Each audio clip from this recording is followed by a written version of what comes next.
Oh, welcome. I'm a salmon ecology researcher working for Grisco. I'll be teaching you about salmon ecology.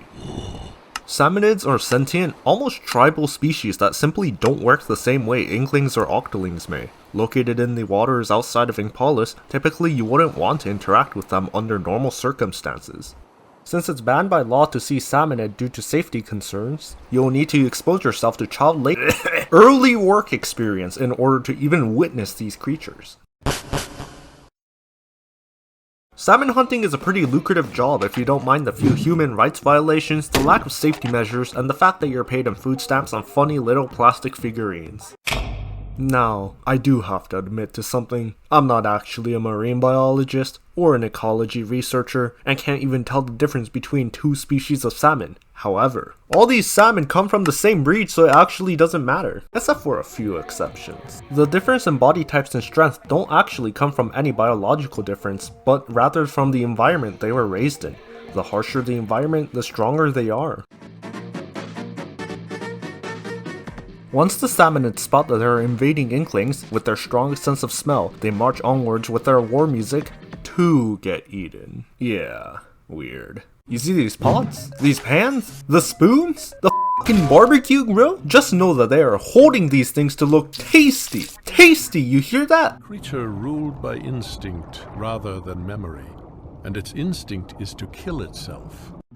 Look, within Inkling society, it's completely unheard of for Inklings to run around begging for others to eat them. But Salmonids, they have an urge, a belief that death is a very normal important part of the world's cycle. They give back to the land, the world, through being consumed. It doesn't quite make sense, but that's a given. Their society is much different from ours, and so are their rules. The Inklings don't give a shit though.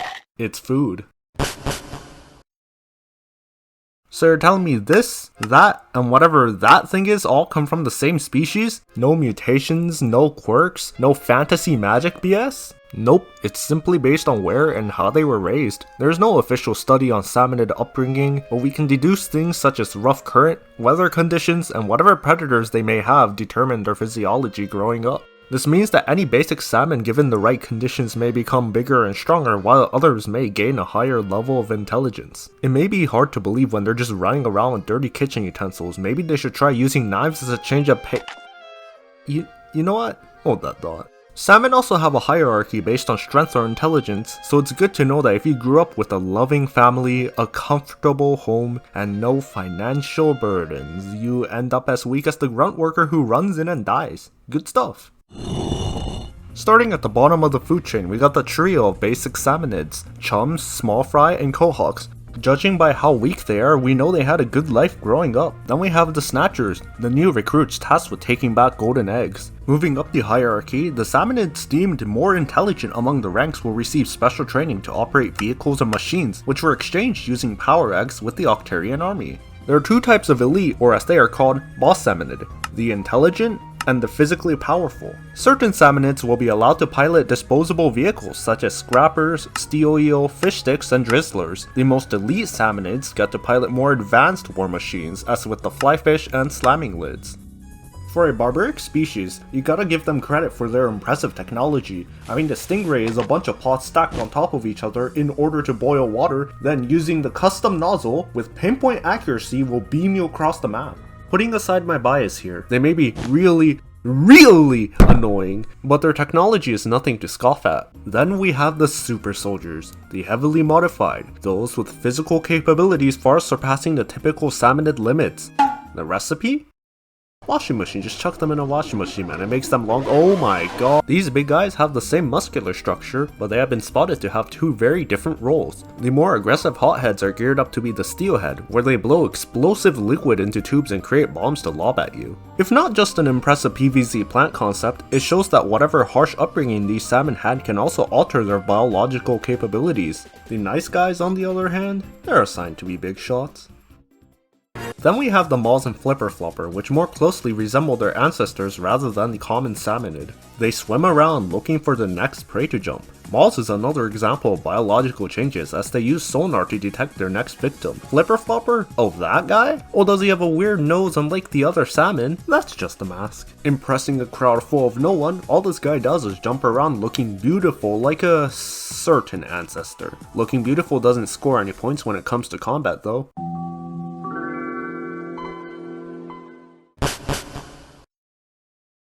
Shifts here at the Grisco Industries are full of unexpected challenges, and we will not be responsible for any injuries that may arise. There's a reason why you're advised many times to just don't take night shifts. Nighttime is when the real anomalies come out. We got tanks, crazed zombie-like hordes, Splatoon D-Day, and a f***ing tornado. Yep, we just have a tornado. Screw this, I'm out, I'm not working here anymore. Why do I even work here? But with these waves come phenomena you wouldn't be able to observe anywhere else. One such anomaly in these dangerous shifts is the Goldie. They are lined with gold scales, their eyes flash brightly, and they got that swag, if you know what I'm saying. They are the one and only salmon that are born biologically different, and that they are said to only occur 1 in every 10,000 salmonid. Yeah, that's it. Other than that, they're just slightly above average salmonid in strength. Although unlike common salmonid, they actually can hold on to golden eggs. Oh right, I should probably mention golden eggs. Power eggs and golden eggs are considered to be a power source within Inkling society comparable to our electricity and gas. Although salmon are willing to give their lives away, the one thing they don't want to give away are the golden eggs. Only allowed to be protected by the most elite salmon, it's a constant war between Inklings and Salmonids as Inklings want to pay next week's rent and Salmonids, they just walk up with the golden eggs. I mean, don't keep them at home or at base, just bring it up with you. Yeah, that's smart, just hand it over. Of course, the most important task of retrieving them are done by the grunt workers with no combat experience. And despite all of that, salmon can invent such technology. Like tanks, the griller is a giant barbecue grill, and the salmon sit in it to be grilled and look delicious. One of their most powerful armored vehicles, and it's used in order to serve a full course meal, but all they're serving is vehicular manslaughter in a place unprotected by law. In many common salmon vantage points, there are gushers placed around. What we do know is that these gushers produce a terrifying monster known as the Mudmouth, towering above everything else and spitting out hordes of salmonid. At first they were theorized to be restless ghosts of the sea, but it was later discovered that it's just a salmonid who got stuck in the vents and stretched to proportion. Yeah, sometimes you're reminded how smart these guys are. The mothership is the pinnacle of salmonid technology, a battleship that ships hundreds of thousands of crates full of soldiers, a last resort for the salmonid army. As far as we're aware, there isn't a specific special salmonid piloting this thing, a machine with its greatest strength being the scale of operations it can perform, rather than raw power. Then we have a tornado. It seems a little jarring for a giant tornado, capable of picking up debris and salmonid alike, chucking things around like it's nothing, to not be sourced by a salmonid. You wanna know the truth? The truth is, it's a tornado. Oh, did that disappoint you? There was nothing special, no eldritch horror behind this natural disaster. It's just a tornado. Hope you're disappointed because it's equally as disappointing to actually play a tornado wave. Glowflies, known to appear and guide crazed salmonids. Are not fish. It's speculated that magnetic fields have a play in this sudden aggressive behavior. Magnetic fields draw the salmonids' attention constantly, at times sending them to places most unexpected. Our cities. It is said that when 7 rings appear in the clouds, a wave of salmonids will invade our lands and take it for themselves. This phenomenon is called the Big Run. The correlation between glowflies and magnetic fields are not clear, but what's clear to me is that it was true that the government is trying to control us with magnetic waves, so I'll be needing this. Ugh. There is one thing I've forgotten to mention. Something far scarier than mutated boss salmon or a literal f***ing tornado. Scarier than how bad Ultra Stamp King Salmon is. The apex predator, the result of not just horrible environments, but many battles fought. And won. Everything we know about the King Salmon are essentially just myths and legends, such as the Ouroboros' long body being the result of successfully climbing up a waterfall and then transforming into a dragon, hence the name Tatsu in the Japanese version. Not much is known when it comes to their true biology, as they are harder to track in the abyss, known as the ocean.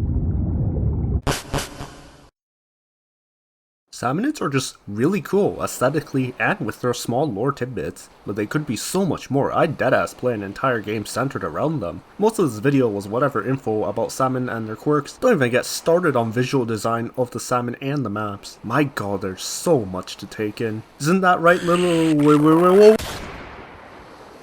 Oh my god. I forgot they were sentient. And also edible. Anyways, if anyone is interested in a follow-up video exploring the visual and more speculative look on Salmonid and map design, let me know. Oh, I almost forgot.